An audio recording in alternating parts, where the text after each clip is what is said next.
everyone. Welcome today. I'm so glad that you are taking time out of your busy schedule to join us today as we have a conversation that has been very dear to me, a conversation about the need to create generational wealth. Now, while you're getting on, I want you to do me a favor and go ahead and share this video, share this video, share this video. And I don't want you just to watch us, right? I want you to join the conversation. So I want to see who is here. I want to see, hey, Christina. Oh my gosh, Christina, it's been forever since I saw you. Hello, my dear. How are you? Hope all is well. Hope all is well. I'm glad that you're joining us today. Listen, tell me who you are. Tell me where you're chiming in from today. And we're going to have a wonderful conversation about generational wealth, a necessary conversation. Now, we're not going to complain, right? But we are going to talk about solutions. Hey, Carmen Torres, she says we're on break. Carmen is one of the students at Outreach School of Real Estate. So she's on her real estate break of teaching at my school. Well, she's a student at my school and she's watching me. Tell everybody I said, hey, Carmen. I just love it. This is the wonderful thing about technology, that she can be in class with my real estate school. I can be here doing this live and doing this interview, and then we can still be connected. It's just amazing. I just love it. Tell me who you are. Tell me where you are joining us from. Oh, yes, we want to give a special shout out to our real estate partner and my team outreach, Wanda Langley, all the way from Georgia. Hey, Wanda Langley, I'm so glad that you are joining us today. I would love your chime in as we talk about generational wealth. And you know, we're going to talk about 1,000 Black families. Hey, Wanda. Hey, girl. All right. Somebody else, tell me who you are. Tell me where you are joining us from today. And we want to make sure that that we are, again, this is engaging today. I see you, Wanda. She's like, woohoo, woohoo, woohoo. I love it. I love it. I love it. I love it. Also, Kimberly Shaw, who is also part of 1,000 Black Families. She is our number one on fire housing coordinator, 1,000 Black Families. Shout out to you too, Kimberly Shaw. Glad you are joining us as we're going to talk about the need of generational wealth. I'm so glad you are joining us. I have a special guest today, that actually, I'm not going to tell you how we met because we're going to have that conversation, but I want you um, to with before I bring her on, I want you to understand that God works in mysterious ways. And you have to understand that, like, you hear me talk on Sisterhood Saturdays, you hear me talk about the power of energy, the power of mindset, and how God really makes things start moving in a direction once you make up your mind on certain things. And just like people would say, I met a person before and he was like, the stars aligned. Like, he used that analogy. And I get his analogy, but it's, for me, it's like there are some things that's just destined. Right. And so some relationships that we have and people we meet, we're destined to meet them. And so I'm excited today as I'm going to bring forth a special guest that's going to share her story. We're going to chat a little bit more about generational wealth. She told a story, her personal story, and I'm gonna let her tell it later. But when she told this story, I was like, wow, this is what it is about. This is what it's about. So I'm not gonna share, I'm not gonna steal the thunder and all that good stuff. But I'm gonna welcome Zandra Alexandra to the show. I want you all to say hello, Zandra. Hello, Zandra. And Zandra is coming on right now. Hello, Zandra. Say hello to everyone. Hi, everyone. And Zandra, you are joining us from where? North Carolina. Yeah, North Carolina. What part of North Carolina? I'm in the RDU, Raleigh Durham Cary area, North Carolina. Wow, love Yeah. it, love it, love it. And so, so it's, I'm glad that you took some time today to be able to come in and get on the show and talk about this necessary topic of generational wealth. Generational wealth. Um, Absolutely. and I will. I was just sharing like with a guest how we met. Mm-hmm. So I don't know if you want to talk a little bit about how we met or how actually, you and I never had this conversation. I'm just assuming that we connected with 1,000 Black Femmes. But if we connected before, if you knew me before, then you just please do share. But I know that we got that special connection with 1,000 Black Families. But let's Right. talk to me. Tell me who you are, who is Zandra Alexandra. Let's talk about, and then how we met. Well, thank you again for having me on your show. I have been in real estate for over 14, 15 years. I've been a licensed broker in the state of North Carolina for that long. I actually started in the industry with family sales, single family sales, and I actually branched off into managing multifamily apartment communities and working with developers, developing multifamily projects in the millions of dollars, helping them reposition and or build them from the ground up. So I started in the industry from one tangent, going to another tangent, coming back to where I started, because it is a more of a personal point, especially when you're bridging the wealth gap that Dr. Hosky talks about in her ministry. It is I could do so much more coming back to that vein. So as we had talked about, and I had discussed with you, Dr. Hosky, when I first started in real estate, I was teaching a financial literacy class for a home ownership program, which was an IDA program, which was in the heart of one of our most challenging areas of our city. And the thing about that program was that I was teaching financial literacy. People had to come in, take the course, do what I asked them to do, and we were actually in position to give them up to $30,000 towards the purchase of their home. It broke my heart, though, because we didn't take advantage of it. Stop right there. Whoa. There was programs you could take you could have $30,000, and it broke your heart. It broke my heart. We. Okay. I'll let you go. I just want to make sure we got that. And in our neighborhood. That's another thing. Neighborhood. And it's funny. I know that the people who are watching can also attest to how sometimes people outside of our community, outside of where we live at, they come in and reap the benefits in our neighborhood.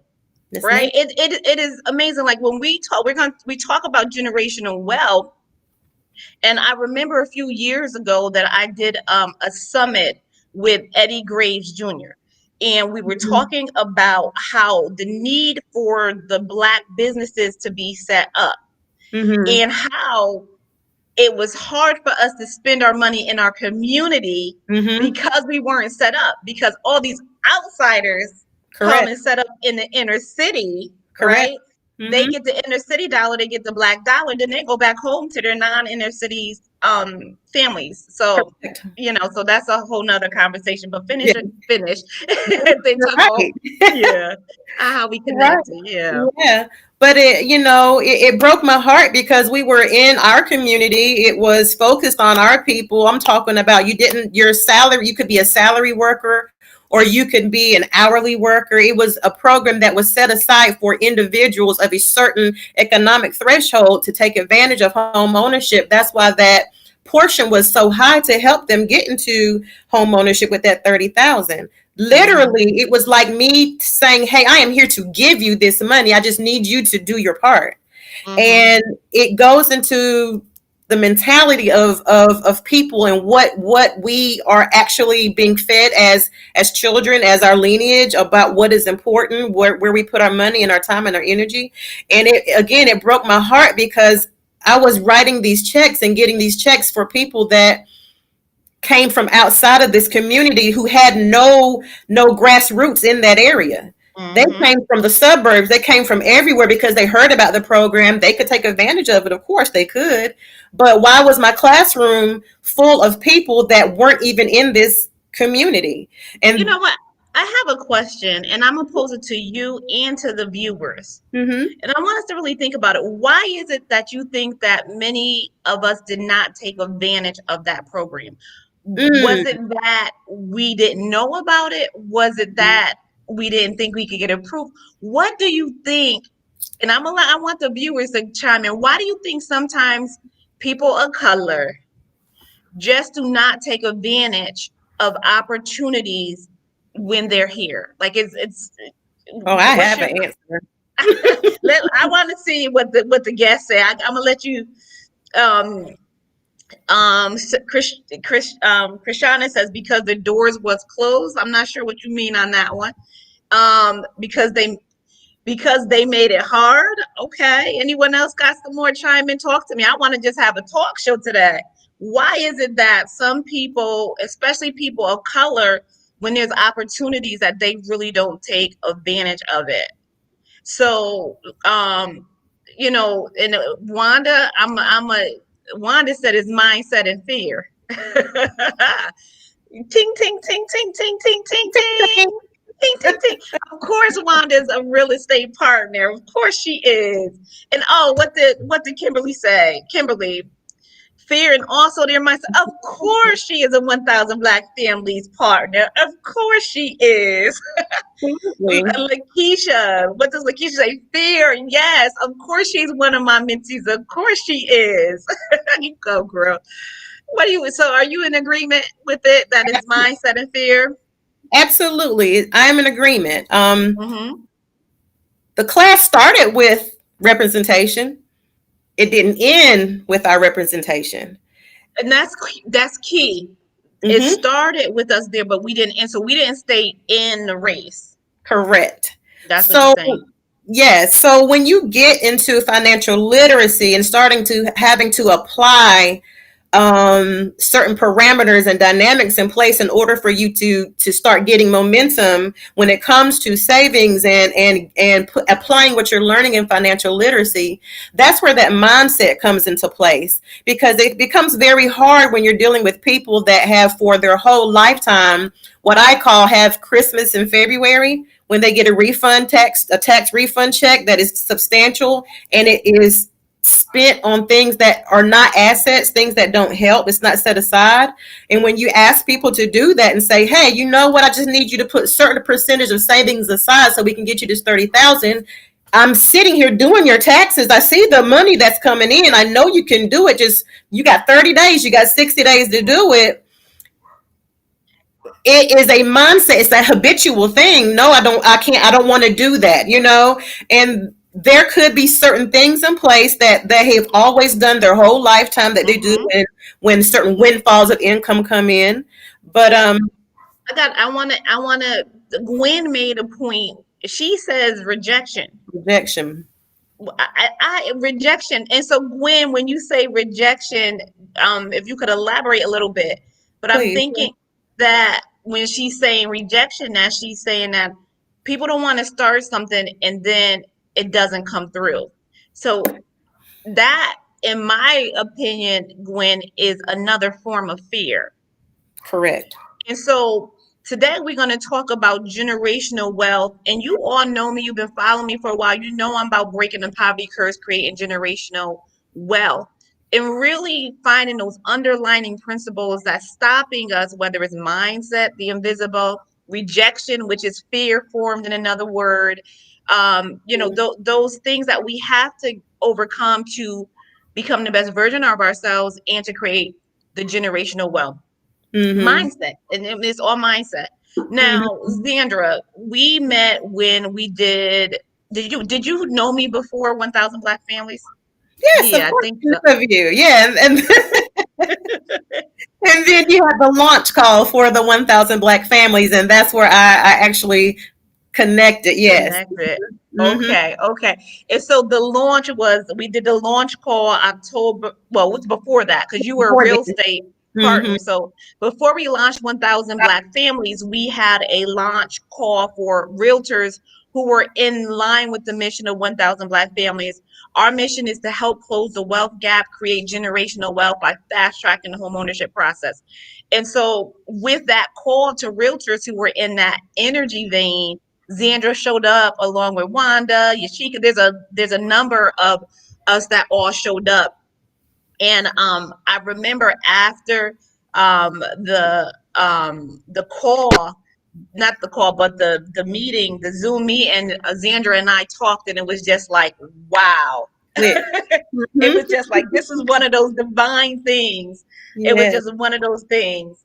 So I'm happy that we were able to connect, because Zandra now is um, is leading the education component of 1,000 Black families.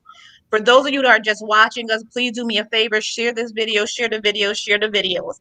And we're talking about generational wealth, the need for generational wealth. And we're also going to talk about 1,000 Black families, which is the vehicle that we've created. This a movement now to help close the wealth gap and create generational wealth. We are done complaining. We are done waiting for our 40 acres and a mule. That is over. Not We gonna must happen. put some things in action. Yeah. So, you know, I want to ask, here's a question I'm going to pose to you, Zandra, but I'm also going to pose it to the listeners today, to the viewers. Why is it that people became comfortable? Well, I'm gonna say this. So I've read a few articles. Many people know I do Wealthy Wednesdays on the radio. I've been doing it for some years. I did it for Tom Joyner Morning Show. Did it for Dee Dee in the morning, Juan Castillo Morning Show. I've done it for years with the radio on Wealthy Wednesdays. And then I also, with that, I always talk about, and I always research strategies on how to create wealth, how to save money, things of that nature. And when I read the article, and you all know that I live and breathe real estate, so when I read the article about how the Black family home ownership rate is less than, I want everybody to hear this, less than what it was in 1968. Now, 1968, it was legal for the government to discriminate against people in color, where Mhm. it's okay to discriminate and redline you so that you're not able to get housing. And a little known Black history fact, Martin Luther King was assassinated rather in 1968. And that law of the Fair Housing Act of 1968 was only passed a few days after the assassination of Dr. Martin Luther King. But be not mistaken, that law was on the table for so many years.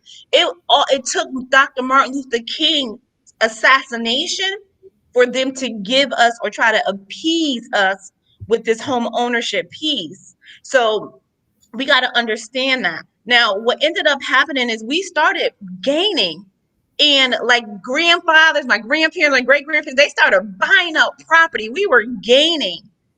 But what ended up happening is that we ended up losing. Many of us lost in the housing crash.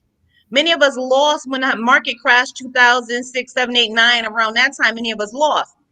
Every ethnicity in my research gained back from the real estate, bounced back from the real estate market, except Black people. We continue to rent. And so here's my question that I'm posing to the audience. Why is it that you think that people of color continue to rent instead of getting back into the housing market? Why do you think people continue to rent? Now, I don't want you to say anything, Zandra. I want to hear what some of the viewers are saying. Why do people continue to rent instead of purchasing? Why are Black people behind? Every ethnicity, everyone bounced back from this recession except us. Why did we not bounce back? I just want to see. And, talk to me, put it in the chat bar. Why did we not bounce back? Everyone else bounced back but us. Why did we not bounce back? And here's a common thread happening here. Lakeisha says it's fear and lack of knowledge. And when we say lack of knowledge, the Bible says people are destroyed because of the lack of knowledge. Um, and this is, they don't look at it as income, I believe. Okay. So to Christiana's point, they don't look at it as income. So they look at it as like a liability, I think is what you're saying. Okay. Kimberly, what we got? Scared of change and also redlining. Okay. Okay. Wanda, what do you have, Wanda? Let's say. She says, because my mother didn't teach me to buy. Even churches don't teach it. Wanda, ding, ding, ding, honey. You know you're going to be the next guest on this show, girl. I love it. And so we talk about generational wealth. And so Wanda hit the point where she says, my mama didn't teach me. So it couldn't get passed down from generation to generation. Natasha says, I think a lot about minorities don't think they will qualify. Also, don't forget loans for minorities were denied at higher rates. Natasha, you are absolutely right, honey. And that's also when you say they think they don't qualify, that ends up being mindset. And you're right. And it's mindset, but to Natasha's point, it's also like if you've been burnt, why am I going to keep going back to what burnt me? So if you're saying they got denied for loans, so they're like, oh, I'm done. I got denied. So why am I going to keep going back to what burnt me? I hear you. I hear you. Not, I'm saying Natasha. I'm sorry, Naja. Is it Nasha? Nasha. I'm sorry, Nasha. And so, that's, here we go. Goes back. They don't want to go back to closed doors. So, what do you agree with everything that everyone's saying? I do. And I get it, but I'm always the one that looks at the cup as being half full opposed to half empty. You know? Yeah. So there's certain things that we have to look at as far as accomplishments that it didn't happen the first time. I think we want to pose the question, as you said, that we lost home ownership and we didn't regain it, which means that we had it at some point. We were did. there. We did. Yeah. And let's talk about this topic. And I hear you, Naja. She's saying she's referring to lenders denying us loans. That's what I understand. I get that. Angela, who actually is part of 1,000 Black Families, she made a point. She says, I think that the breakdown of the Black family could have a lot to do with it. I agree. And so when we talk about generational wealth, closing the wealth gap, we got to realize that it's not that simple, that is multi-layered. And you can hear all of these reasons, and I agree with each and every one of them. Each and every one of them. And that's why I created the 1,000 Black Families, because I understand the issues that we're up against. This is why, it's here, because we have been denied. We don't have the knowledge. People are destroyed because of the lack of knowledge. So 1,000 Black Families is making sure that we have the knowledge, making sure we deal with those invisible things that we don't traditionally deal with in families. I mean, in programs. You don't have a home ownership program talking about retail therapy, but we got it because that's what we need. True. And many of our Black families could have a lot to do with the way we was raised. We was raised. You know what I mean? True. And so I'm gonna Faye wrote something here. She says Levittown was built with a stipulation that they could not sell to Blacks. When houses were sold at $10,000, systemic racism. Faye, you are absolutely right. And this is why, again, 1,000 Black Families was created. We are behind in economic status, wealth status. The fastest way to catch up is through home ownership. And they knew that. The government knew that. If they could deny us of homes, then they could deny us of income equality. Economic oppression is what they were doing, systemic racism. But you're absolutely right. So that's why, again, the 1,000 Black Families is here. So, Xandra, why did you decide to to be one of the first people that says, sign me up as a partner. You didn't just say, I want to follow the movement. I like what you're doing. That's cool. Let me see what you're doing. You were like, sign me up. What Yes. was it that made you sign you up? Now, as a partner, a real estate partner, like what was it? It is in my blood, you know. I can tell a story.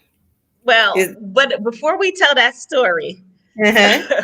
before we tell that story, did you tell me, was it when you saw the 1,000 Black Families, the It movement, the was mission?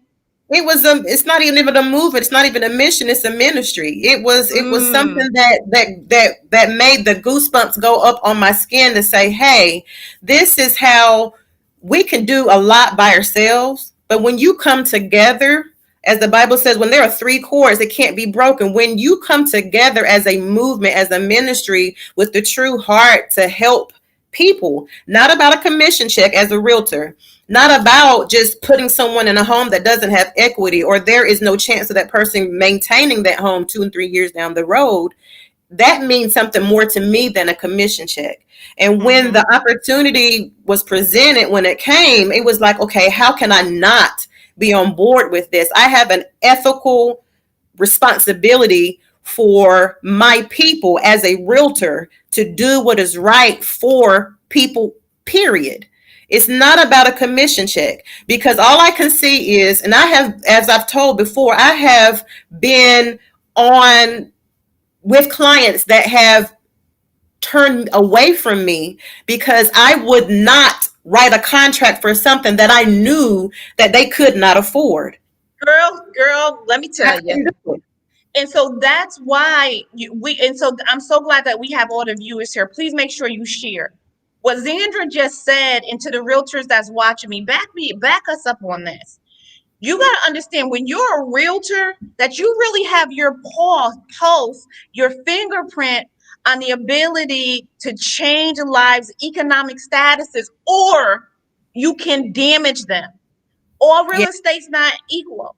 And so this is why, again, I'm gonna keep going there. 1,000 Black Families. I'll say we got the best realtors. We got the baddest realtors. We got the most ethical realtors. We got the realtors that have you in mind. Like Sandra just said, she couldn't even do it. She turned people got mad at her because she wouldn't let them buy something that's going to tank them financially.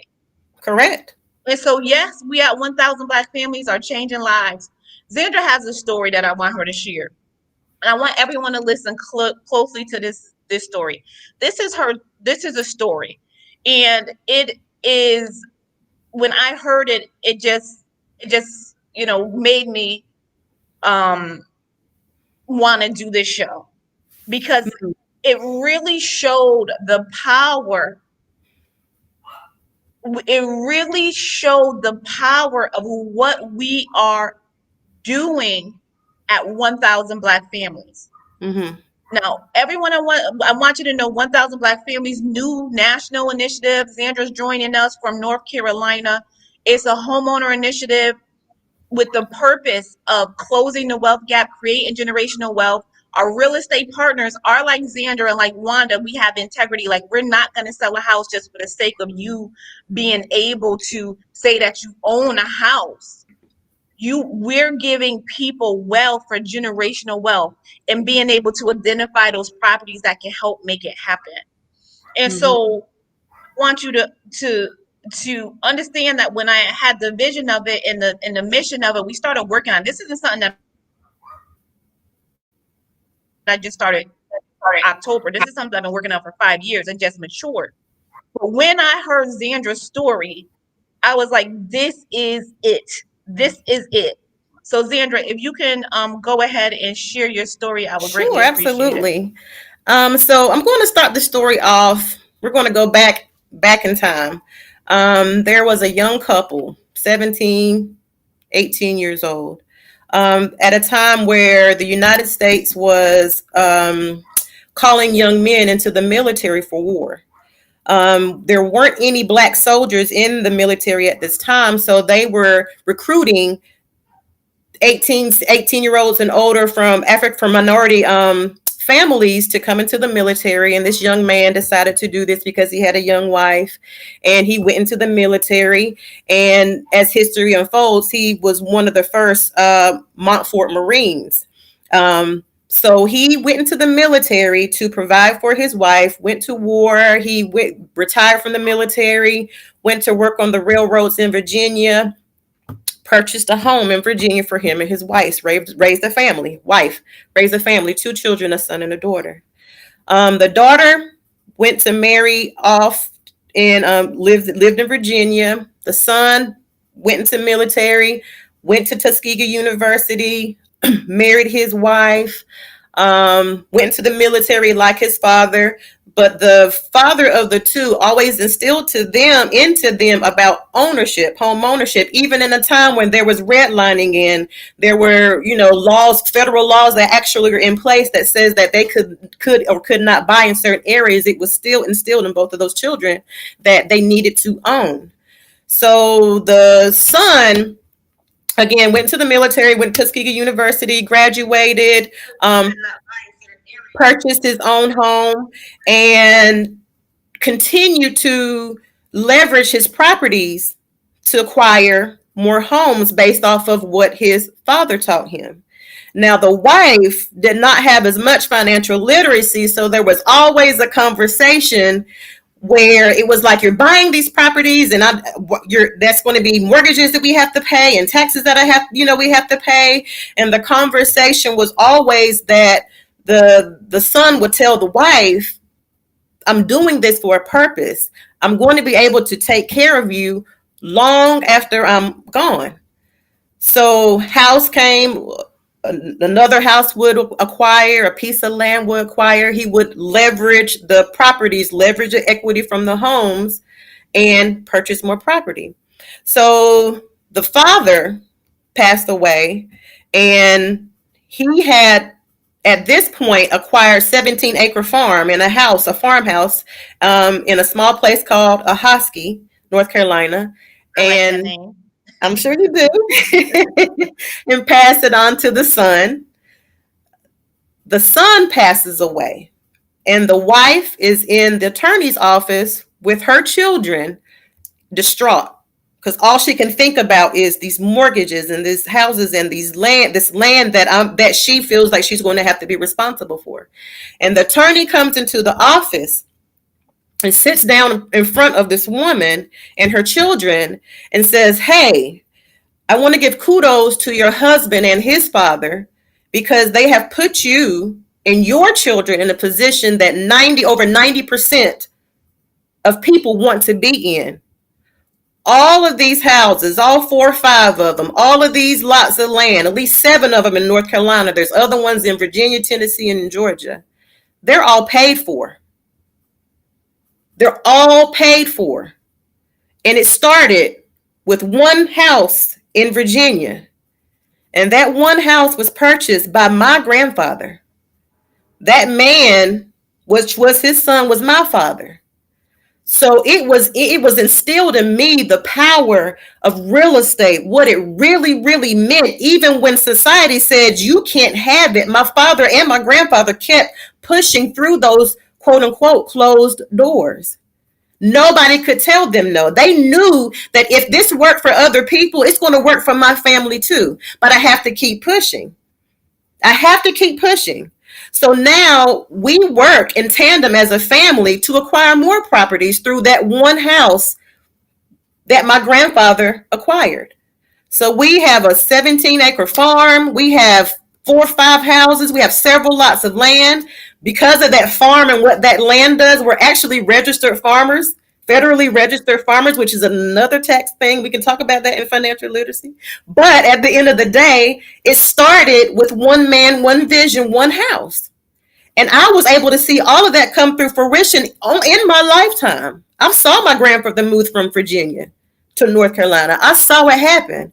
So now when my family, which all of our properties are under an LLC, to be able to move in a more powerful way to acquire more properties, my children sit in those meetings at 14 and 11. My kids can tell you what, net operating income is. They can talk about appreciation and assets and go past a property and say, hey, this looks like a great commercial space. I know that there's not a store within a certain radius of this property. Somebody needs to put a store right here. I wonder how much that land is. That's part of our homeschooling as now, since we're in a situation. But we talk about things like that. They can walk by and see that, my grandfather did this for my dad, and he did that for my mom, and now my mom is doing it for us, and that's generational. So Mm-hmm. what my grandfather did is going to go to my grandchildren's children.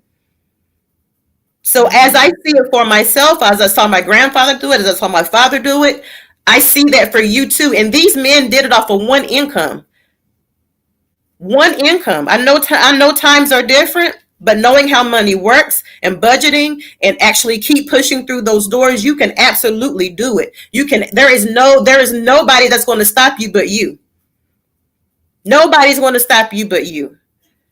Mm-hmm. So that's my story. That's why I had to yoke to this movement, because there's no way that I couldn't, because I saw it for myself. So how can I not be the one to bring this to other people to make sure that they do it? Because one person does it in the community, then 3 people do it in the community, then 5 people do it in the community, and next thing you know, there's no more regentrification in our community because we own it. Do you Mm-hmm. understand what I'm saying? So certain things will have to cease if we get on board, and we have to do it now. And it can start with one house. Mm-hmm. So that's Mm-hmm. my story, and that's my passion, and that's my why. I love it. And so that is why I wanted to make sure that we brought her here on the show so that we could talk about the power of generational wealth. And and and I wanted to show you that this is something that her grandfather did. Her grandfather to her father to her and now to her children. We're talking 4 generations. We're talking Mhm. 4 generations because of one real estate transaction. So when I get a little bit fired up, I get a little bit focused, I get a little bit emotional, I get a little bit, like people would say, is because I know the power of real estate. And just like Zandra said, I believe everything that has happened in her life, her grandfather knew that he was being intentional. Somebody say intentional about creating generational wealth. But somewhere along the line, we lost it. But the intent of 1,000 Black families, the mission of 1,000 Black families is to put our families back on fire, to put our families Absolutely. back in focus, to make our families be back intentional about creating generational wealth. It starts Yes. with you. It starts with you, the viewers. It starts with us. Yes. Nobody should be pointing a finger about what somebody didn't do for you anymore. What are you doing for your children? What are you doing for your grandchildren? What are you doing for your great great grandchildren? We must be intentional. Now we Absolutely. realize we got issues. That Facts. don't mean we sweep them underneath the rug. That means you just sign up for 1,000 Black families. We in And this address them. together. Address them. Is address them. Yes. There's a quote that I say when I have a little bit of dealing with issues. And what I say is, until I handle it with grace, it's gonna stay in my face. So we Mm. must always handle those things. And sometimes it Mhm. means putting down um pride to decide and say, you know what, I don't even know what credit is. I messed up my credit. I got a 400 credit score. I don't know how to save. You know how many people don't know how to save? Stop Mhm. trying to act like we got it together. It takes us to be vulnerable, but I understand we have to be vulnerable with the right people, the right program, like Mhm. 1,000 Black families, right? Correct. You can't be vulnerable with everyone because to the point of the viewers, they were like, we've been taken advantage of. Mm. So we don't want to be burnt again. So Zandro, that's a powerful, powerful story, a Yeah. powerful story that I wanted to make sure that I shared with the viewers. I want Yes. to invite everyone to go to um, we have Zoom 1,000 Black Families weekly meetings.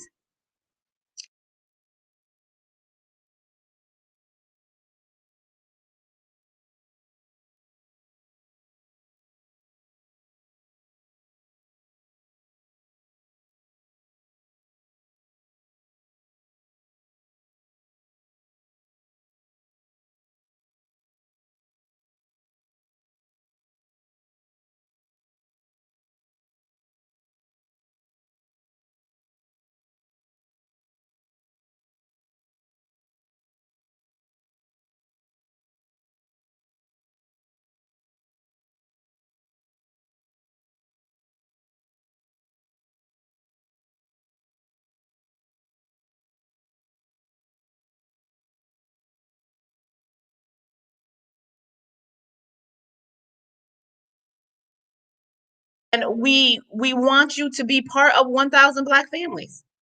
We want you to be part of us. All right. Now, um, I unmuted you, Zandra. So thank you for coming on and sharing your story with us today, Zandra. My pleasure. My I hope it motivates just one person, but I hope it motivates more than that, absolutely. But I hope we get it. We just need a little bit of getting it, you mhm, know? And that will snowball into what this movement and this ministry is all about.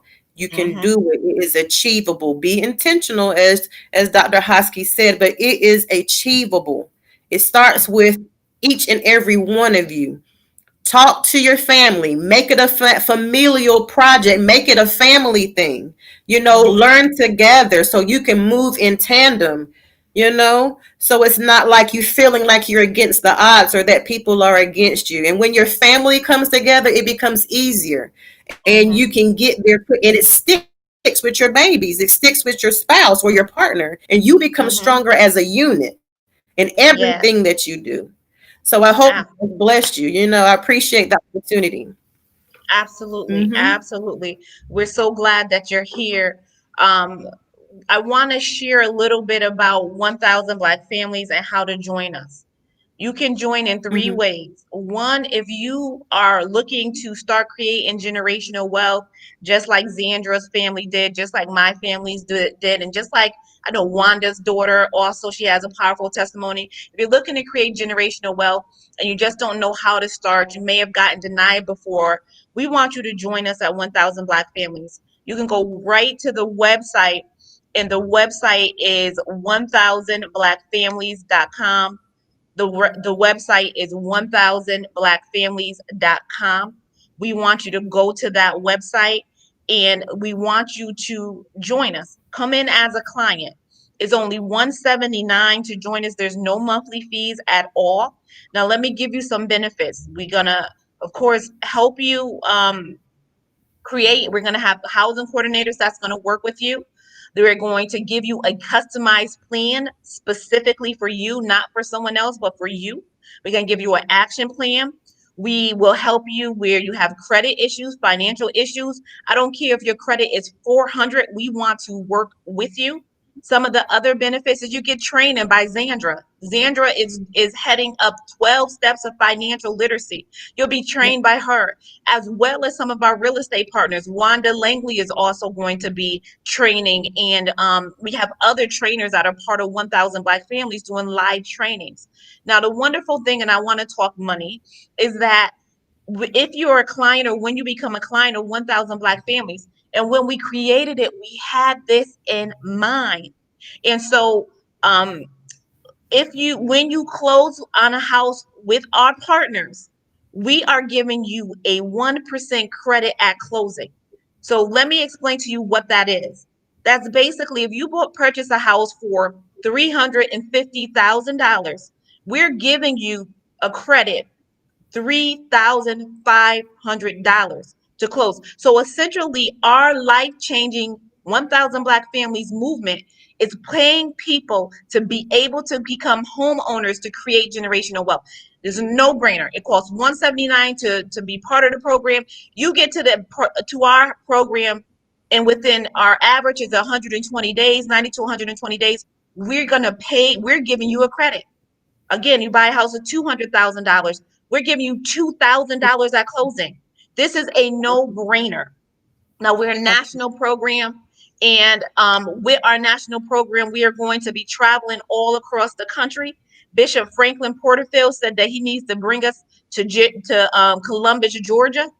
And Wanda is already in Georgia. She's like right around, but Georgia, she's part of our partners. I'm sure Xandra don't mind traveling, but we are on a mission to promote and push 1,000 Black families. So, Bishop Franklin, we will be happy to talk to you and your client and your churches and your members. As the members prosper, the church prospers. And Absolutely. that's becoming a client. If you're a real estate agent, we're looking for real estate agents that are in our vein, meaning in our energy. If you are listening to me and you know of a real estate agent, that is in line with breaking what I call the poverty curse, creating generational wealth, and closing that wealth gap, if they are pro this movement, tag them in this video. Tag them, share them, call them up after this. Say, listen, there's a new movement out here that is this new movement out here. And these women are not playing. These guys that's up here are not playing. They are so focused. I even felt God in the Zoom. We are going to make this movement move. We are on a mission to be Yes. able to close this wealth gap using real estate, and we're going to show you how to do it. If you're a real estate person and you know a real estate person, call them and tell them they need to join this movement and to contact Roberta Hosky at 1000blackfamilies.com. Contact me and we will be able to, and send them to the website to learn more. Last and certainly not least, if you are not a client and you are not a real estate agent, meaning that you already have your house, you already have your wealth, right? If you have that, then I want you to become an affiliate. Everybody needs to become an affiliate. This is our ask. If you're not a client, even if you're a client, you can still become an affiliate. What an affiliate does, it helps us spread the word of 1000 Black families. And guess what? We pay you for it. You're going to tell everybody anyway. We're going to pay you to tell people to join our 1000 Black families movement. It is going to be on fire. It already started. We are going to, it's a national platform. We already have representation, Bishop Franklin Porterfield. Wanda Langley is about an hour and a half from you. She is also a partner in the 1000 Black Families movement. Wanda Langley is there. She's been there in the beginning as well. Now, I know we'll all be ready to get in the car, but we got representation right there. So Wanda connect with Bishop Franklin Porterfield, and Bishop Porterfield connect with Wanda, and also connect with me, connect with Zandra, and we would love to make this happen. As we close out, I want to thank everyone for joining today. I want you to share this video. Last announcement is, because we're doing 1000 Black families, I will be in Chester, Pennsylvania, doing a 1000 Black families generational wealth event. COVID-19 restrictions are strictly enforced. We do have some live interaction, but a lot of this will be live streamed. But if you're in Chester, Pennsylvania, I want to see you there before we hit the max requirement of capacity with the event.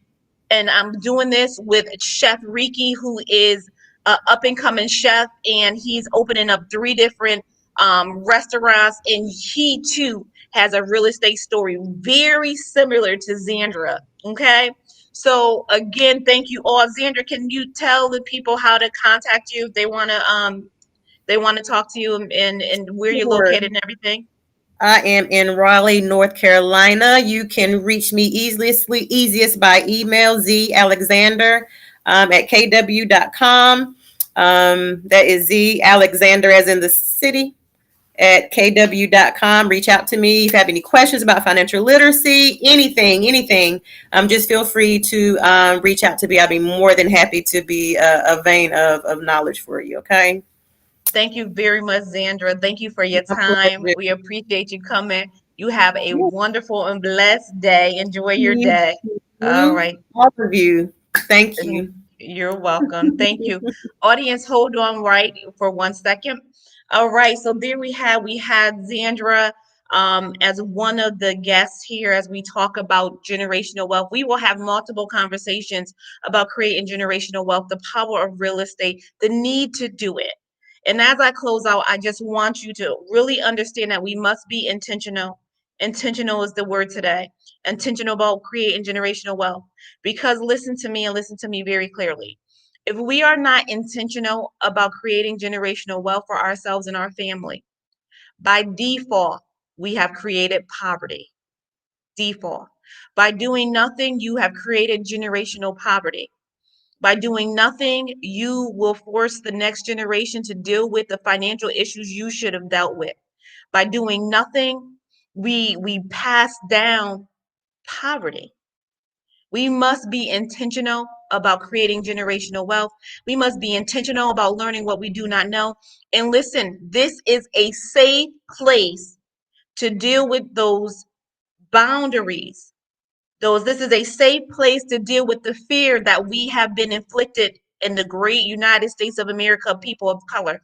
This is a safe place where you can come and say, you know what? I always dreamed about doing a home or buying a home, but I was afraid that I'll be denied. Or this is a safe place to say, I've always wanted to buy a home, but I never thought that I would qualify. I didn't see it to be me. This is a safe place for you. We will accomplish what we set out to do.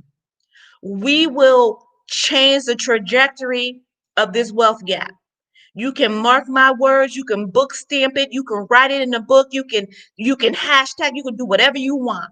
But mark my words, October 30, 2020, 7:55 p.m. Eastern Standard Time, 1,000 Black families will change the trajectory of generational wealth, and we will do it together. It is a national movement, and we are already slotted and projected to bring in $1 billion, $1 billion, $1 billion in generational wealth to families across the United States of America in our first year. This movement is bigger than you, and it's certainly bigger than me. This is a necessary. The last must become first. This is the vehicle to make it happen. Thank you so much for joining us today and on the show today. I hope you enjoyed it. Hopefully you got some information. Make sure you go to 1000blackfamilies.com. Go ahead and join us. Have a wonderful, blessed, prosperous day. And remember, share the video. Bye.